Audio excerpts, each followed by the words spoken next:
बिस्मिल्लाहिर्रहमानिर्रहीम। हमने last topic में रेट पटिशन के हवाले से ये डिस्कस किया था कि एक यंगस्टर जब रेट पटिशन को लेके हाई कोर्ट पहुंचता है तो उसको क्या डिफ़िकल्टी होती है। कॉन्स्टिट्यूशनल जुरिसडिक्शन में हाई कोर्ट किस तरह से ऑल्टरनेट रेमेडी की अवेलेबिलिटी की वजह से रेट पटिशन को डिसमिस कर सकता है, क्योंकि ऑल्टरनेट रेमेडी की अवेलेबिलिटी की वजह से रेट पटिशन बार्ड होती है, मेंटेनेबिलिटी का सीरियस क्वेश्चन रेज होता है और रेट पटिशन डिसमिस हो जाती है। इसी तरह से आज एक और चीज़ हम डिस्कस करेंगे जिसकी वजह से रेट पटिशन मेंटेनेबिलिटी पे ही डिसमिस हो जाती है, और इसका ताल्लुक पिछली वीडियो के साथ है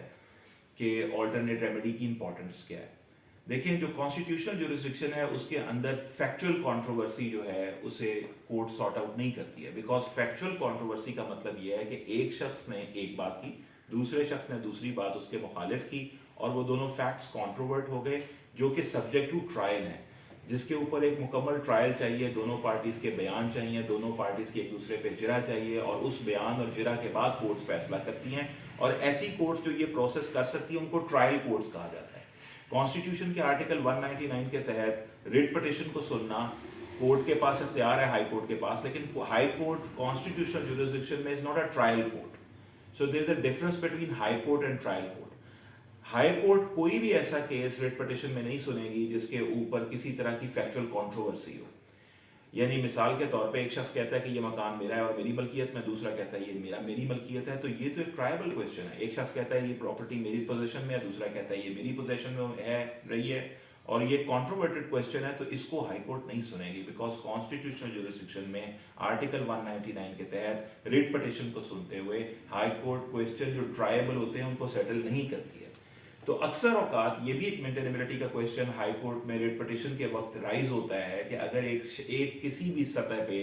किसी प्रोसीडिंग्स के अंदर कोई कॉन्ट्रोवर्टेड फैक्ट्स हैं, किसी जगह पे तजाद है दो पार्टीज का, किसी जगह पे ऐसा डिस्प्यूट है जो कि ट्रायल के बगैर सॉर्ट आउट नहीं हो सकता, तो जैसे ही वो मैटर अराइज करेगा तो हाई कोर्ट जो है वो मेंटेनेबिलिटी का क्वेश्चन रेज करेगी that this matter can not be heard because